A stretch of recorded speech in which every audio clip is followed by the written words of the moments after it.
Evangelho segundo Lucas, capítulo de número 13.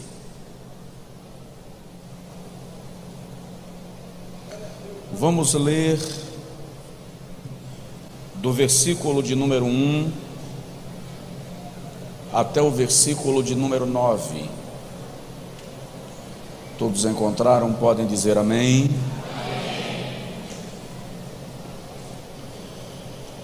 E naquele mesmo tempo, estavam presentes ali alguns que lhe falavam dos galileus, cujo sangue Pilatos misturara com os seus sacrifícios.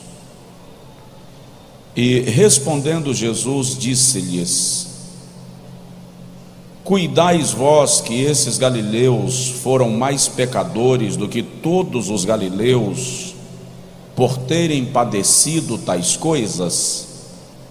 Não, vos digo, antes, se não vos arrependerdes, todos de igual modo perecereis. Ou aqueles 18 sobre os quais caiu a torre de Siloé e os matou, cuidais que foram mais culpados do que todos quantos homens habitam em Jerusalém? Não, vos digo, antes, se não vos arrependerdes, todos de igual modo perecereis. E dizia esta parábola: um certo homem tinha uma figueira plantada na sua vinha, e foi procurar nela fruto, não o achando. E disse ao vinhateiro: Eis que há 3 anos venho procurar fruto nesta figueira, e não o acho. Corta-a, porque ocupa ainda a terra inutilmente. E respondendo ele, disse-lhe: Senhor, deixa-a este ano, até que eu a escave em redor e a esterque, e se der fruto, ficará, e se não, depois a mandarás cortar. Alguém pode dizer amém? Coloque assim a mão no peito e diga comigo: Senhor, fala comigo nesta noite, em nome de Jesus. Se eu fosse dar um tema à nossa reflexão desta noite, aliás, eu quero dar um tema: Deus das novas oportunidades. Deus das novas oportunidades. Se você quiser anotar o tema aí como a figueira infrutífera, também pode. Eu disse aos irmãos outro dia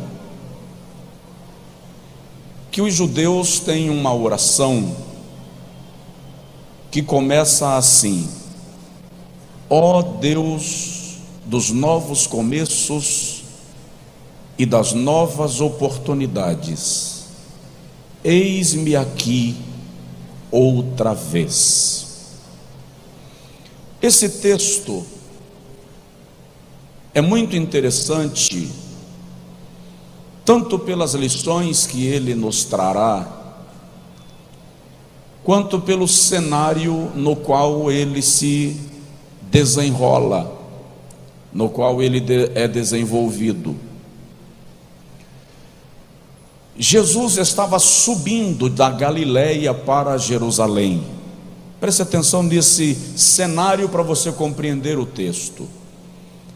Jesus estava subindo da Galileia para Jerusalém, e Jesus sabia que aquela seria a sua última viagem a Jerusalém, e lá ele seria preso, julgado e crucificado.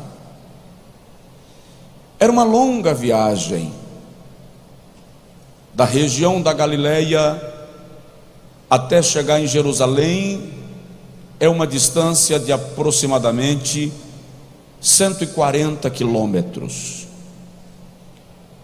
A lei estabelecia um limite de distância que poderia ser percorrido por dia. Portanto, a viagem, segundo dizem os estudiosos, durava entre 7 e 10 dias. Bom lembrar que Jesus andava a pé, que Jesus caminhava a pé. Em 7 ou 10 dias de viagem, há alguns acontecimentos muito interessantes na trajetória de Jesus da Galileia para Jerusalém. Entre estes acontecimentos, por exemplo, é nesta viagem que Jesus passa em Jericó. E na entrada de Jericó, diz o texto que ele curou um cego. Também é nesta viagem que Jesus para na casa de Zaqueu, fica uma noite, salva a família de Zaqueu, e no dia seguinte Jesus segue viagem para Jerusalém. Saindo de Jericó, Jesus curou 2 cegos. Na entrada ele curou um, na saída ele curou 2. Na passagem ele dormiu na casa de Zaqueu e salvou a casa de Zaqueu. A viagem de Jesus continua para Jerusalém, e também é nesta viagem, a última dele, ao centro religioso de Israel. É nesta viagem que Jesus se encontra com um mancebo de qualidade, chamado de o jovem rico, e lhe ensina sobre o princípio da salvação e da vida eterna. E a conversa de Jesus com este jovem em Mateus 19 serve de plano de fundo para uma das suas parábolas mais extraordinárias, a parábola da vinha, que está no Evangelho de Mateus, capítulo de número 20. No percurso, chegando em Jerusalém, depois da parábola da vinha, Jesus recebe um pedido que causa uma polêmica no grupo apostólico. Quando a mãe de Tiago e de João chegam para Jesus e faz o pedido da mãe mais babona da Bíblia: eu quero fazer um pedido ao Senhor que o Senhor não pode rejeitar.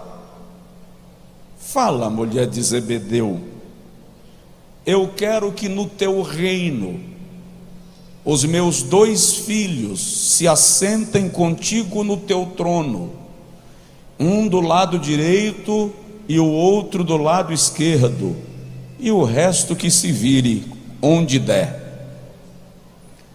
Ou seja, a viagem tem diversos episódios na Bíblia que ocorrem nesta caminhada de Jesus até chegar em Jerusalém.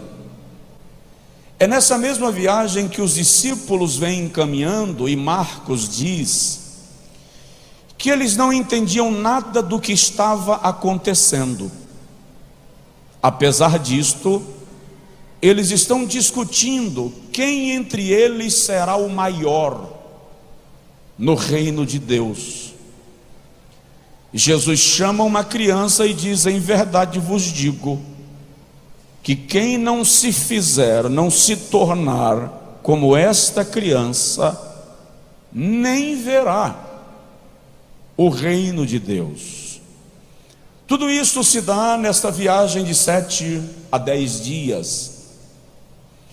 Próximo a Jerusalém, em Betânia, bem perto de Jerusalém, algo em torno de 7 quilômetros, Jesus para na casa de um certo Simão, o leproso, e lhe é servido um jantar. Tudo indica que aquele Simão havia sido curado de lepra, mesmo porque se ele continuasse leproso, ele não poderia hospedar uma visita e servir um banquete, servir um jantar. Os estudiosos sugerem que possivelmente Simão terá sido curado da lepra por Jesus e está fazendo um banquete. Ao que tudo indica, Marta, irmã de Maria e de Lázaro, é quem está cuidando da mesa para que Jesus se alimente. Então, Simão decide honrar a Jesus oferecendo a sua casa. Marta decide honrar a Jesus oferecendo um jantar. E Maria honra a Jesus quebrando um frasco de perfume, de nardo puro, e derrama sobre ele, em gratidão pela ressurreição de Lázaro. Tudo isto se dá nesta viagem. Quando Jesus sai da casa de Simão, já chegando em Jerusalém, ele se encontra com alguns judeus. Agora a gente chega em Lucas 13. Vocês estão me ouvindo bem? E estes judeus trazem para Jesus uma notícia que você vai encontrar no capítulo 13, versículo 1. Pilatos aproveitou o período de festas, num momento do sacrifício, e mandou massacrar, matar alguns galileus, enquanto eles ofereciam sacrifício. Tanto é que o texto diz que o sangue daqueles galileus foi misturado com o sangue do sacrifício. Ou seja, Pilatos mandou matar aqueles galileus no ambiente da adoração, no ambiente do templo. Não se sabe exatamente por que Pilatos dá esta ordem. Alguns sugerem que aqueles galileus fossem membros de um grupo radical que se opunha ferrenhamente ao governo de Pilatos, e Pilatos manda exterminá-los. E é bom lembrar que a forma que aqueles judeus trazem a notícia para Jesus indica que os judeus aprovaram a atitude de Pilatos em matar os galileus e entenderam que era um juízo divino sobre os galileus que morreram. Bom lembrar que Jesus era da Galileia, portanto Jesus era galileu, e lhe trazem a notícia que os seus compatriotas foram exterminados e massacrados. Aquilo naturalmente mexeria com a estrutura emocional de Jesus, pelo menos era a expectativa. Aqui começa Jesus então compartilhar com aqueles judeus algumas lições, alguns princípios que nós precisamos aprender, do versículo de número 2 até o versículo de número 9. E é sobre essas lições que eu quero falar contigo nesta noite de celebração da ceia do Senhor. Porque quando os judeus chegam e dizem assim: Senhor, Pilatos mandou matar os galileus, aquilo foi uma justiça divina, eles mereciam a punição. Jesus responde assim: vocês pensam que aqueles galileus que foram massacrados são mais pecadores do que todos os galileus da Galileia? Aí Jesus diz: ou vocês pensam que aqueles judeus que morreram debaixo dos escombros da torre de Siloé, quando caiu e matou 18. Vocês realmente acham que eles, por terem morrido, eram mais pecadores do que todos os habitantes de Jerusalém? Qual é a primeira lição que Jesus está ensinando aqui? Jesus está ensinando que nós precisamos parar de julgar as tragédias alheias e ponderar os nossos próprios pecados. Mais ou menos assim. Vocês estão achando que os galileus que foram massacrados por Pilatos foram massacrados porque eram mais pecadores do que o restante que está vivo? Vou traduzir. Você acha que porque fulano está sofrendo, ele é mais pecador do que você que não está passando pelo mesmo sofrimento? É isso que Jesus está dizendo. Aí Jesus diz assim: tá, eles eram galileus, e vocês estão achando que eles mereciam um massacre, porque eles eram galileus. Então, que dizer de vocês, que são judeus, e a torre de Siloé caiu e matou 18 dos vossos? Vocês pensam que a tragédia só acontece com o galileu? Também acontece com vocês que são judeus. E não pense, Jesus está dizendo, que o fato de uma tragédia vir sobre alguém indique que ele é mais pecador do que aquele que está em melhor sorte. É isso que Jesus está dizendo. Em outras palavras, Jesus está rasgando a nossa máscara religiosa, que faz a gente pensar que se alguém sofre é porque Deus está pesando a mão, e eu estou bem porque eu estou com moral com Deus. Jesus está dizendo: os que padecem, não padecem porque são mais pecadores do que aqueles que não estão padecendo. Jesus está dizendo: a tragédia dos galileus foi um massacre, a tragédia dos judeus foi um acidente. Não importa o tipo e o perfil do sofrimento, isto não faz de alguém mais pecador do que aquele que não está sofrendo.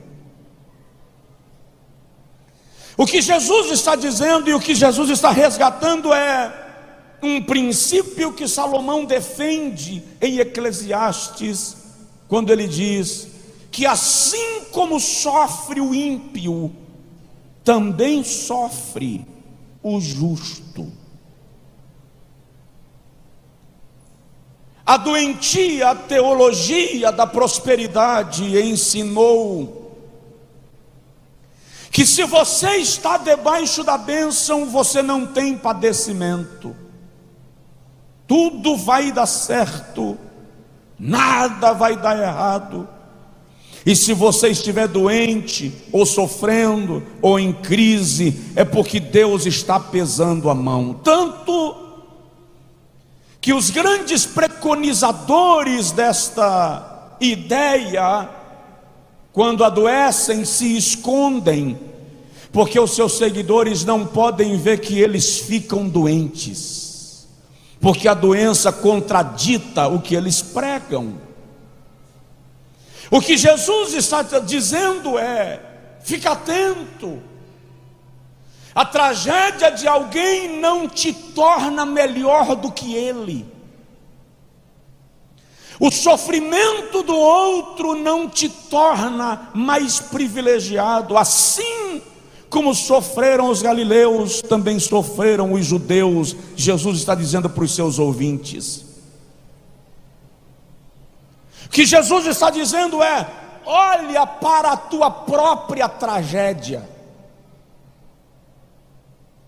para de olhar para a tragédia do vizinho e justificá-la ou tentar explicá-la, busca compreender o teu próprio processo. Isso é uma lição. É uma lição porque nós, quando vemos alguém padecendo, por alguma razão somos tentados a pensar que aquela pessoa está sofrendo porque fez algo errado. Deus pesou a mão. Essa era a ideia dos judeus quando vieram conversar com Jesus. Ficou vendo lá? Ficou sabendo do que Pilatos fez com os galileus? Bem feito. Bando de radical injusto. Aí Jesus diz assim: e o que aconteceu com vocês em Jerusalém quando caiu a torre de Siloé? Não é uma tragédia? Vocês esqueceram do vosso próprio sofrimento? Estão esquecendo das vossas próprias mazelas enquanto vos gloriais no sofrimento dos outros? Essa é a lição. Incrível como nós, de alguma forma, somos alimentados por um sentimento mórbido, cruel, que gera algum tipo de satisfação por ver que o outro está padecendo e nós estamos bem. O sofrimento alheio é tão viciante que está comprovado cientificamente que é a causa pela qual as pessoas gostam tanto de parar para assistir um acidente,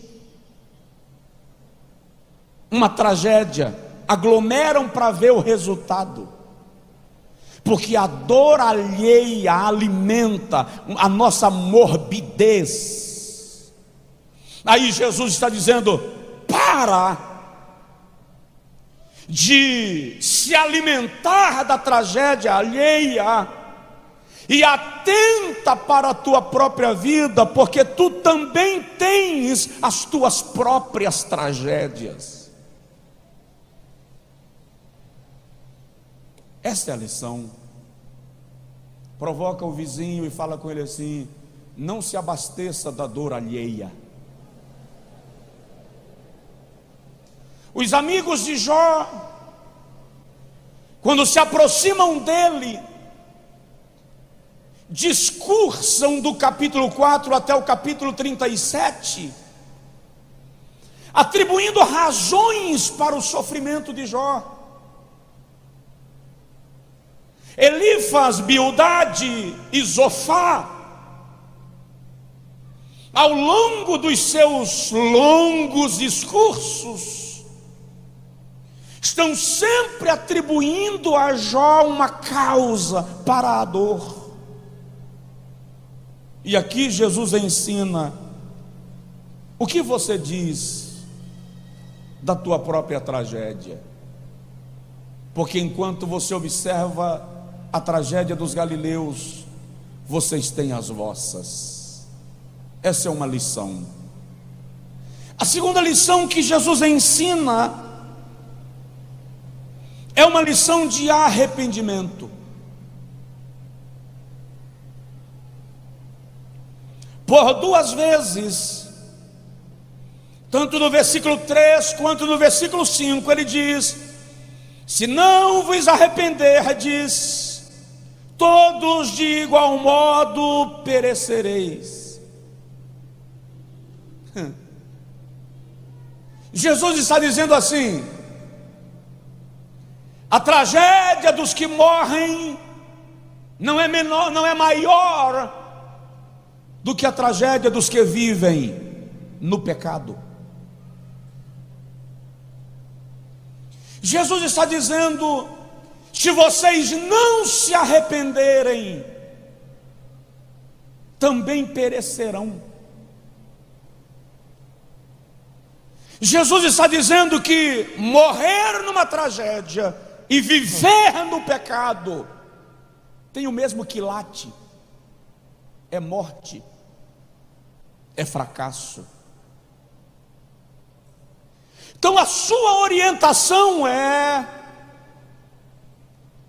tome por lição o que aconteceu na vida de outrem, aplique na sua própria vida e se arrependa, porque senão você também perecerá. Tem alguém aí? A lição e a questão aqui é de arrependimento. Cuidais que todos os galileus vivos da Galileia são melhores do que aqueles que morreram por ordem de Pilatos. Cuidais que todos os habitantes de Jerusalém são melhores do que os 18 que morreram quando caiu a torre de Siloé? Não. Se vocês não se arrependerem, estarão na mesma condição. É isso que Jesus está dizendo. Eu preguei terça-feira passada, aliás, as 2 últimas terças, sobre o poder do arrependimento. Não vou me estender no discurso do arrependimento, mas não posso me omitir de lhe dizer que a vida em pecado é tão morte quanto a tragédia que tirou alguém da existência terrena. Então Jesus está dizendo: se arrependa, mude, conserte, porque de algum modo nós somos muito atraídos pelas promessas e pela prosperidade, e de algum modo nós queremos que Deus cumpra as suas promessas em nossa vida, da maneira que nós estamos, e Ele tem que nos engolir do jeito que nós queremos. E está na hora de mudar. Está na hora de passarmos por um processo de conversão, para que o Senhor nos agracie com a sua presença. De repente, Jesus resolve então narrar uma parábola para ensinar na prática aquilo que Ele está dizendo aos seus ouvintes. Aí Ele narra a parábola de uma figueira. Olha que interessante. A parábola é de uma figueira plantada no meio de uma vinha. Ei, figueira é uma planta, vinha é outra planta. Não se plantava figueiras em vinhas. A vinha era a única lavoura de Israel que não se misturava com nenhuma outra espécie de plantação. Aqui Jesus, outra vez, eu admiro muito isso na mente de Jesus. Jesus estabelece um contraditório. A ideia é chamar a atenção. Como? De que forma? Por que razão esse fazendeiro resolve quebrar a regra e planta uma figueira no meio de uma vinha? Aqui Jesus está falando de privilégio. A vinha era muito bem regada, muito bem nutrida, muito bem estercada, porque a vinha era a lavoura mais nobre das famílias judaicas. Uma vinha era tão nobre que uma leitura cuidadosa do texto vai mostrar para nós que quando um fazendeiro judeu contratava escravos e jornaleiros para trabalhar na sua terra, escravos e jornaleiros trabalhavam na plantação de cevada, de trigo, de oliveiras, de tâmaras, mas numa vinha, presta atenção nisso, numa vinha só trabalhavam os membros da família. E a vinha era tratada com tamanho cuidado, que se no dia de ir à vinha, aquele parente estivesse enfermo, ele não poderia ir trabalhar para não enfraquecer a vinha. Agora, Jesus resolve quebrar a regra e coloca uma figueira no meio de uma vinha. O que Jesus está ensinando aqui? De alguma maneira, por alguma razão, aquele fazendeiro queria que aquela figueira fosse cuidada com o mesmo zelo que se cuidava da vinha. Então, ele não deixou a figueira lá, ele trouxe para dentro da vinha. Presta atenção, ela não tinha natureza de videira, não era da espécie das videiras, não era para ela estar lá, mas o dono da fazenda resolveu dar a ela o privilégio de estar na vinha. Diz que você me entendeu, diz. Eu vou traduzir. Não era para você estar aqui, você não é da espécie de videira, mas o dono da vinha olhou e disse: eu quero essa figueira no meio da vinha, eu quero que ela seja tratada como vinha.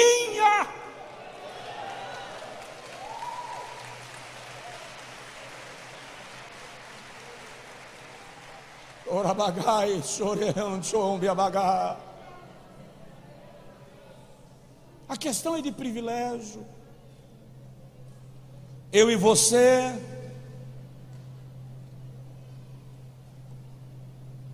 somos muito privilegiados, e é bom lembrar que este privilégio, essa é a quarta lição do texto, é uma questão de misericórdia. O dono da vinha teve misericórdia de nós e nos quis. Tito 3,5, Paulo diz: não por obras de justiça que houvéssemos feito, mas segundo a sua misericórdia nos salvou e nos regenerou. Não acha que foi mérito meu ou teu? Não julgue que pela justiça própria, pela prática da religião, pelos muitos jejuns e orações, nos tornamos dignos. É a misericórdia do dono da vinha. Provoca aí o vizinho, fala com ele assim: ele te quis. Ele te quis.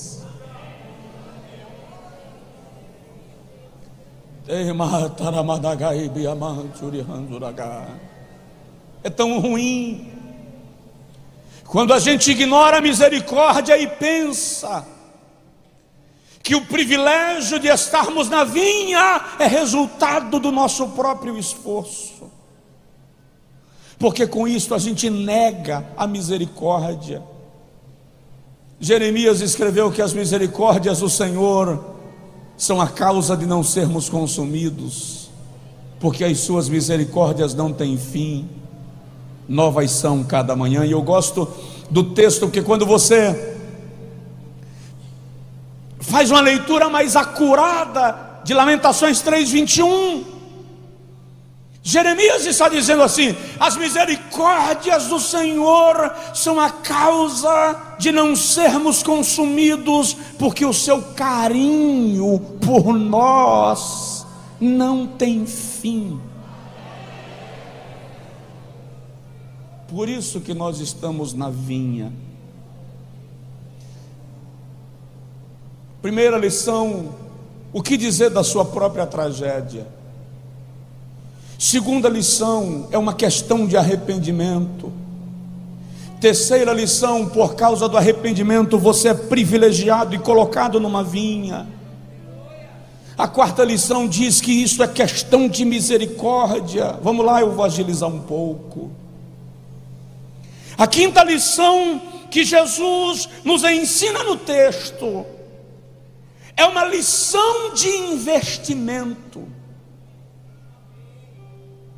Um certo homem tinha uma figueira plantada numa vinha.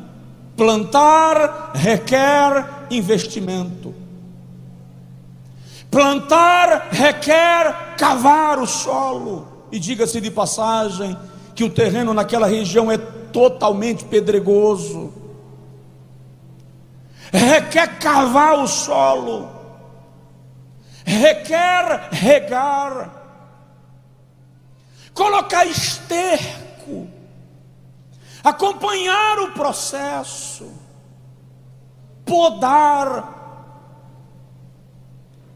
Dia a dia, o vinhateiro, que deveria cuidar da vinha, também tomava tempo cuidando da figueira. Já parou para analisar que Deus tem investido em nós todo dia? Todo dia Deus investe em mim e em você.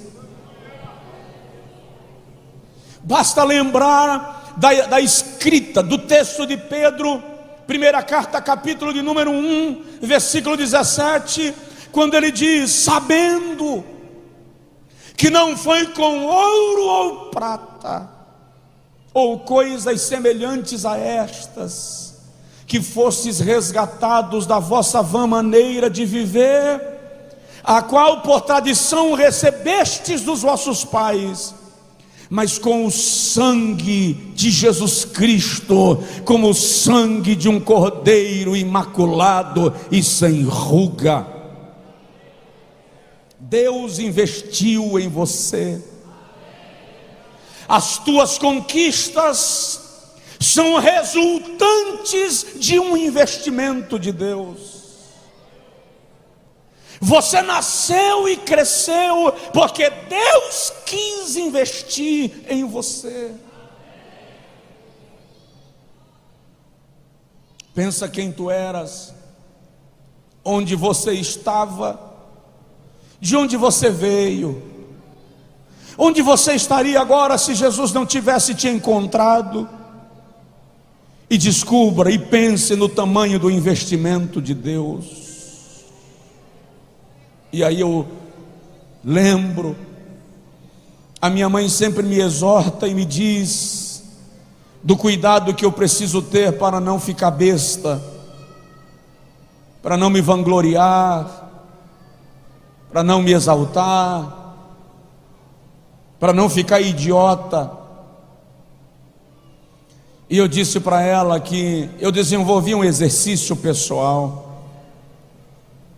De vez em quando eu volto nos lugares onde eu vivi, na infância, na adolescência, para lembrar como era e observar o quanto Deus investiu para que eu esteja onde Ele quis me fazer estar. E aí lembro sempre que, e já mencionei aqui, que quando a minha mãe ficou grávida do menino que viria a ser Josué, ela não conhecia Deus ainda, a situação financeira era muito precária, muito limitada, e a minha mãe decidiu que não iria ter aquela criança, e ela tomou alguns chás abortivos para que o bebê morresse, e a criança não morreu. Dona Dina, sem conhecer a Deus, foi a um médico, pediu uma injeção abortiva e o médico aplicou. E a criança não morreu. Minha mãe tem 1,52 m de altura. Eu nasci medindo 56 centímetros. Eu disse para ela que eu nasci quase do tamanho dela, pesando 4,8 kg. Só uma mãe sabe o que isso significa.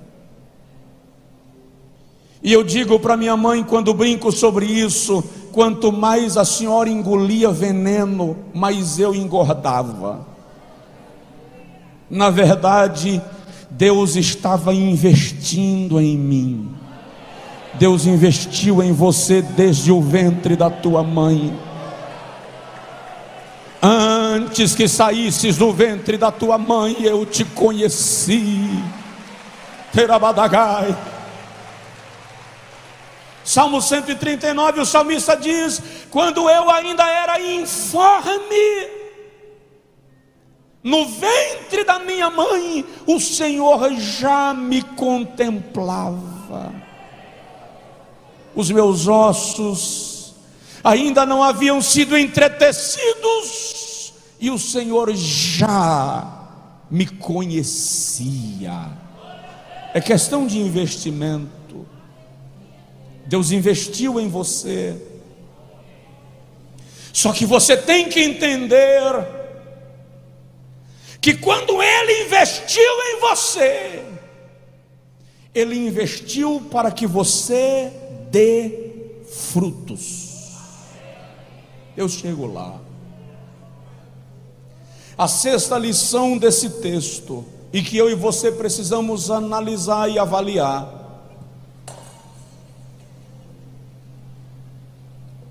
é uma questão de avaliação.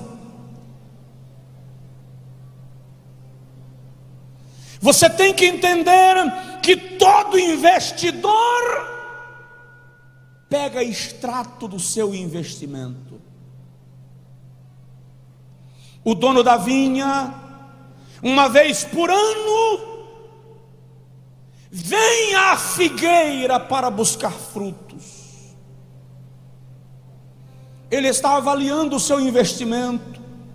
E é interessante que a lei mosaica estabeleceu uma regra muito clara sobre a colheita do fruto de uma árvore. Levítico 19, 23 a 25 revela que o dono de uma árvore só poderia colher frutos dela no 5º ano. Quantos anos? 5 anos. A árvore produzia fruto no 1º, no 2º e no 3º ano, e ele não podia colher. Ele tinha que deixar o fruto cair e se perder. Serviria de nutriente para a própria árvore. Durante os primeiros 3 anos, o fruto da árvore era consumido pela própria árvore. No 4º ano, o dono da figueira não colhia o fruto para si, ele colhia para Deus. Era uma primícia, era do Senhor. Só no 5º ano ele poderia pegar do fruto para si.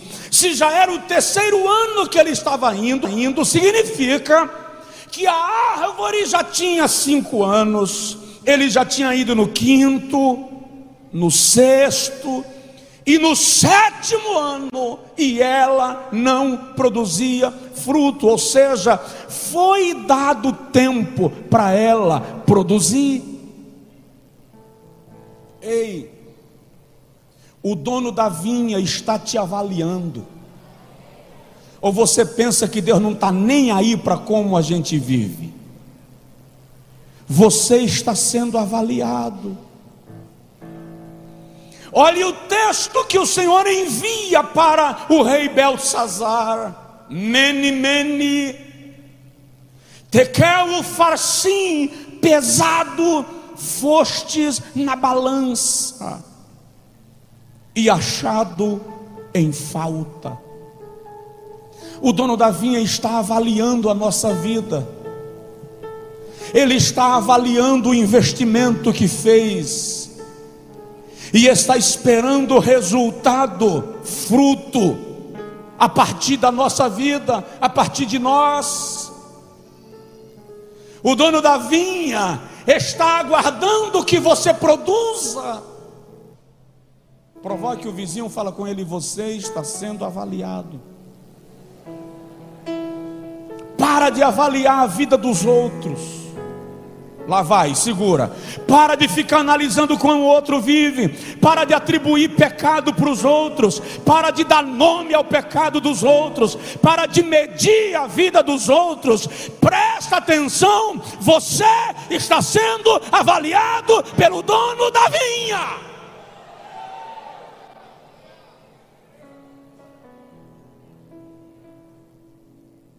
É uma questão de avaliação.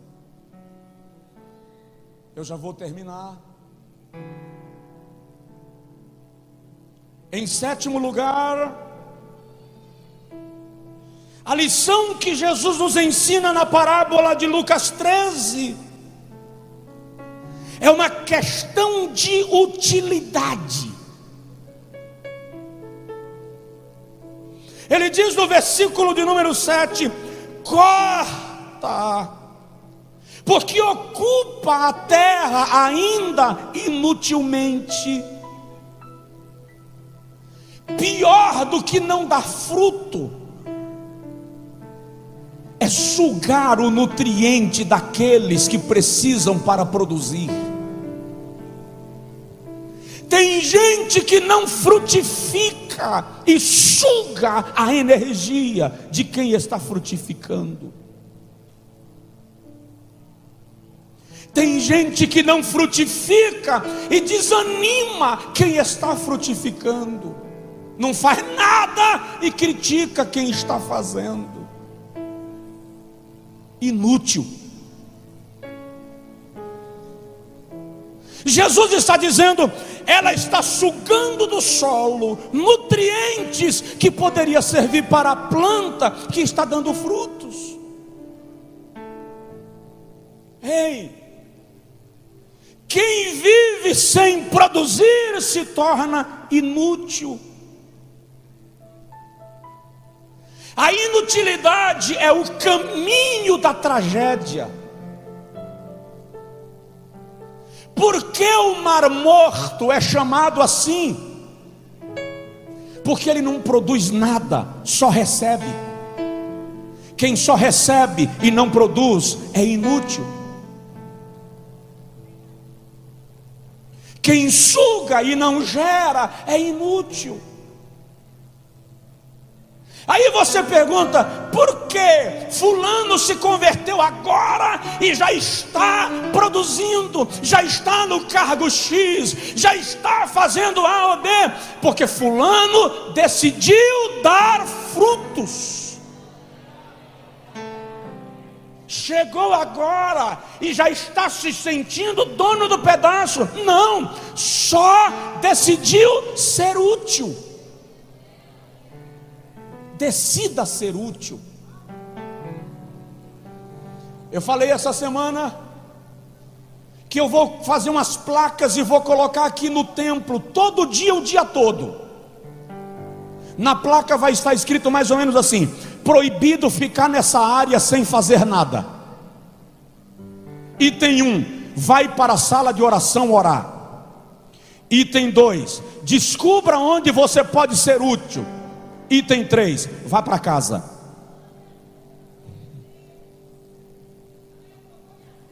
Pessoas inúteis num ambiente produtivo prejudicam a frutificação.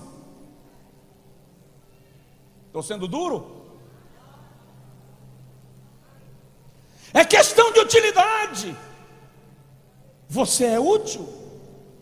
faça alguma coisa. Jesus está dizendo, porque ela ocupa a terra inutilmente.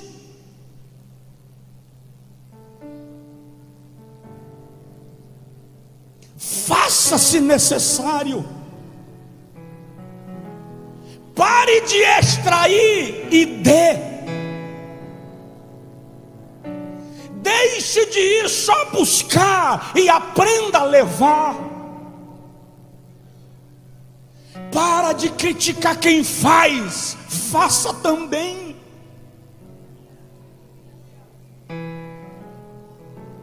Dá um toque no vizinho, fala com ele assim: se torne necessário.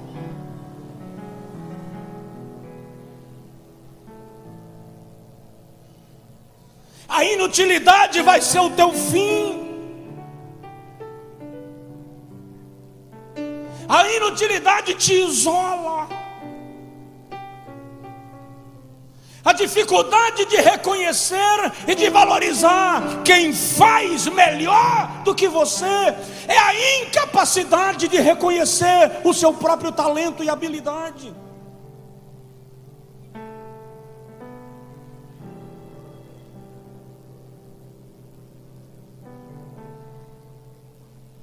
Quem só extrai e não dá é inútil.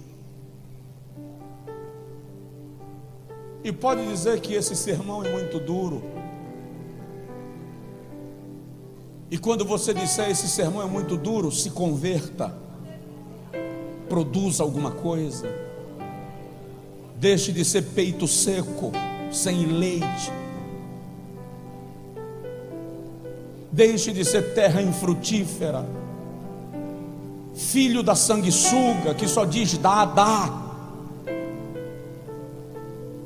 Pare de querer apenas receber de alguém, se torne manancial. Você é manancial, você foi chamado para ser manancial, você foi chamado para regar, para nutrir, para produzir. Você é árvore frutífera.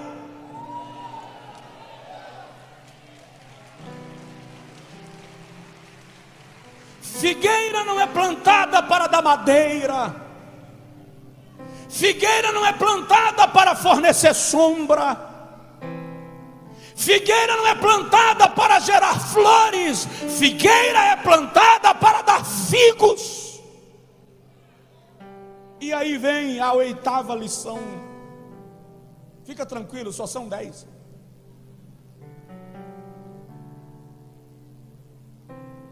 A parábola é uma questão de propósito. Qual é o seu propósito? Por que o dono da vinha vai buscar figo na figueira? Porque o propósito dela era gerar, produzir figo. Qual é o seu propósito? A figueira pode ser alta, robusta, vistosa, ter flores, mas se ela não tiver figo, ela não está cumprindo o seu propósito. Qual é o seu propósito de vida? Ei, resultados, satisfação, realização, glorificação de Deus tem a ver com propósito. Feche os ouvidos e tente ouvir com a boca. Por que você não ouve com a boca? Porque o propósito da boca é falar e não ouvir. Se você estiver fora do seu propósito, você se torna improdutivo.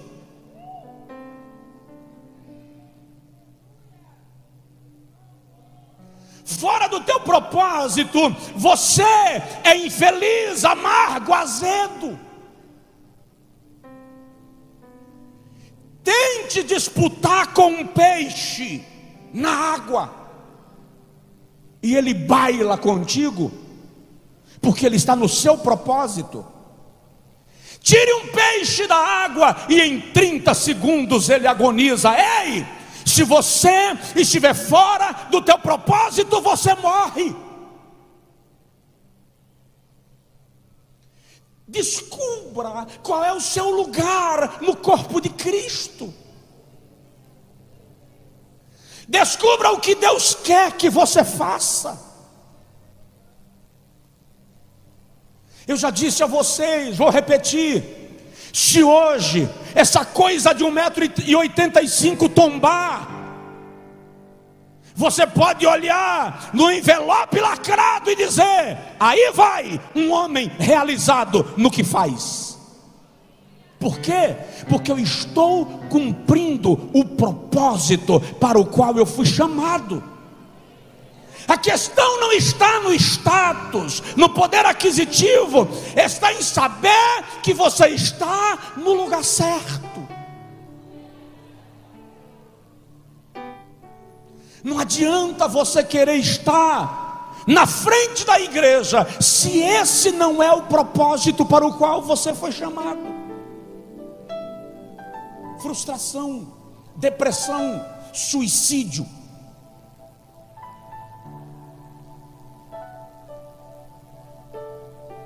Depois que eu preguei uma mensagem ano passado num congresso de pastores, pastor também é alma.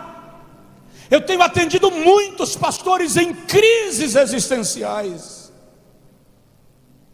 E esses dias eu estava dizendo a mim mesmo: se eu for analisar do ponto de vista das pressões, das lutas, das angústias, eu tenho todas as razões para pular da ponte. Mas pergunta se eu tenho vontade. Não, dói. Tem dia que eu fico sem dormir? Tem meio-dia que eu não sinto apetite? Tem. Às vezes eu canso. As pernas doem. O coração às vezes amarga. Mas quando eu paro para analisar as lutas e vejo que eu estou caminhando no propósito, eu digo assim: eu tenho razões para marchar, eu tenho razões para avançar, há razões para caminhar, porque há uma meta, há um alvo, há um objetivo. Isso é propósito.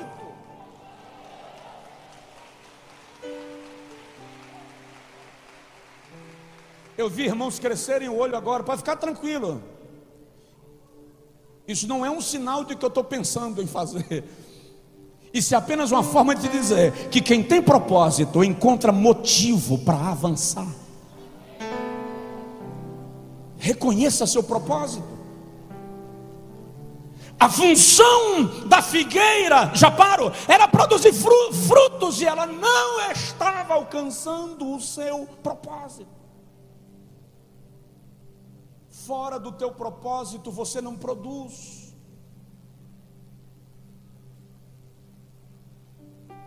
Não queira estar no lugar para o qual Deus não te designou.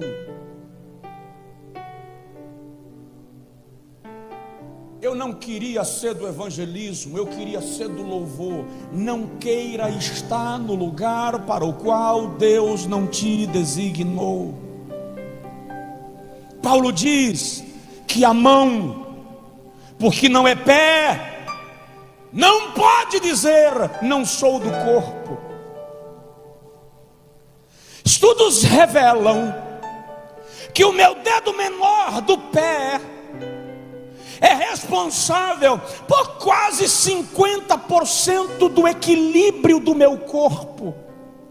Ei, você está vendo meu rosto? Você está vendo minha elegância? Você não está vendo o dedo menor do meu pé? No entanto, ele é responsável por 50% do equilíbrio do meu corpo exatamente agora. Ele está cumprindo o seu propósito. Se Deus não te chamou para aparecer, se Deus não te chamou para o holofote, se Deus não te chamou para ser visto, não se preocupe. Só se preocupe em estar no lugar do teu propósito. Porque tem gente aparecendo, mas está fora do lugar. Provoca o vizinho e fala com ele assim: cumpre o teu propósito. Agora deixa eu concluir com duas afirmações e informações da parábola. Jesus narra a parábola e diz assim: Versículo 7, o dono da vinha diz: há 3 anos eu venho procurar fruto nessa figueira e não acho. Corta, porque ocupa ainda a terra inutilmente. Respondendo o vinhateiro disse: Senhor, deixa mais um ano, até que eu escave e coloque esterco. Ei, o texto está dizendo que Deus vai te dar uma nova oportunidade. O texto está dizendo que Deus vai gerar um novo tempo para você. O texto está dizendo que alguém está intercedendo por você para que você tenha outra chance. O texto está dizendo que alguém defendeu você para que o machado não alcançasse a tua raiz.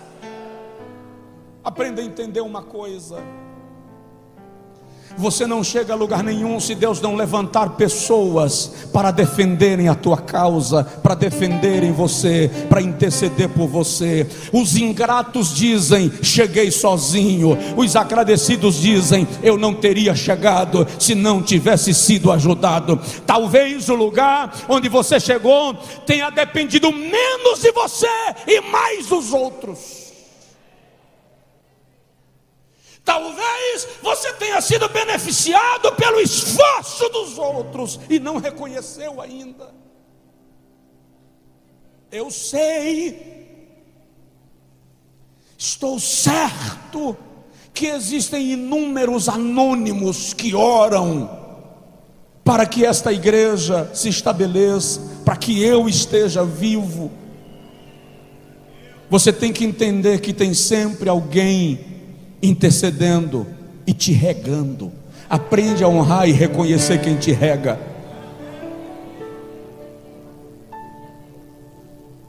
Deus está gerando para você uma nova oportunidade. Corta. O vinhateiro diz: Senhor, deixa mais um ano, dá uma nova chance. Quantas vezes o fim chegou para você? Quantas vezes a guerra acirrada te deu a entender que você não iria sobreviver? Quantas vezes alguém disse: dessa ele não sai, dessa ela não sai. E alguém chegou diante do dono da vinha e disse assim: Senhor, deixa mais um ano, dá mais uma chance. Eu vou cavar em torno dele, dela. Eu vou colocar esterco. Segura mais um pouquinho. Ei, Deus está gerando um novo tempo para você. E tem algumas pessoas muito específicas que Deus está dizendo agora, hoje: eu estou gerando uma nova oportunidade para você. Ele vai abrir uma porta, Ele vai gerar um caminho, Ele vai abrir uma porteira, uma porta nova vai se abrir, e vem um novo tempo. Deixa mais um ano.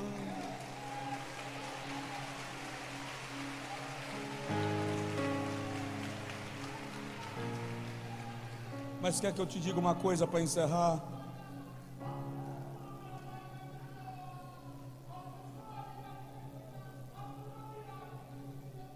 Aproveita bem essa oportunidade. Sabe por quê? Essa é a única parábola que Jesus não termina. Esta é a única parábola que Jesus não conclui.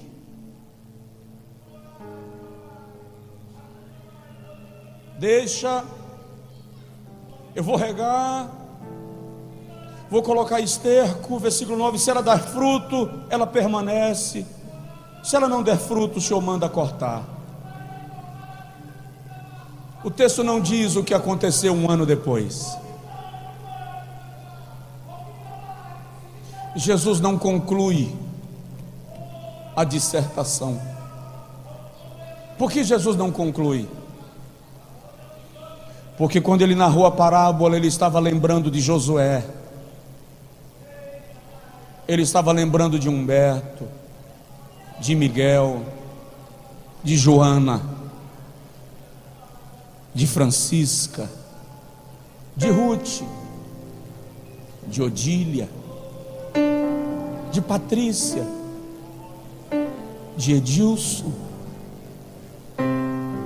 de Mateus, de Helena, de você. Ele estava dizendo assim: o resultado da nova chance que eu vou te dar depende de você.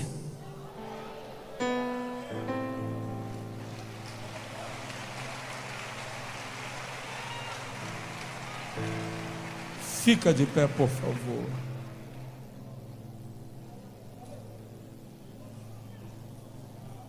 A parábola não conclui. A nova chance foi dada. O novo tempo foi gerado. A oportunidade de Deus para a sua vida está aí diante de você. Frutifique. Produza. Não atribua a ninguém a culpa de você se tornar estéril.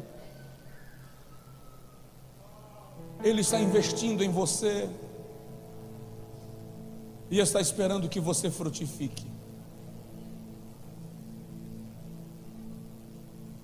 Está esperando que você gere. Depende de você. Provoca o vizinho, fala com ele aí, por favor. Depende de você.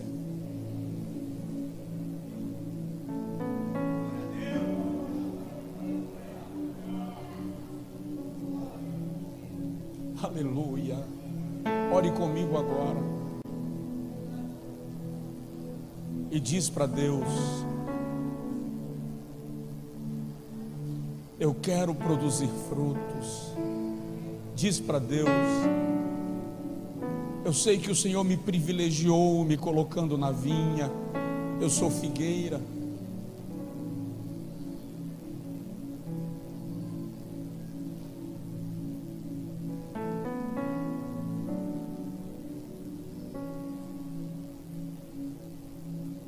Coloque sua vida à disposição de Deus. Renda-se a Ele. Você que está em casa acompanhando pela internet, diz para Deus: eu quero saber o meu propósito, eu quero cumprir o meu propósito.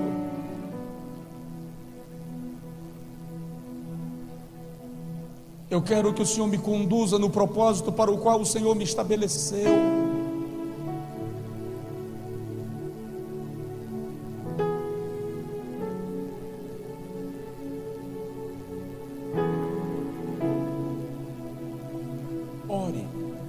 Você e Deus. Você e Deus.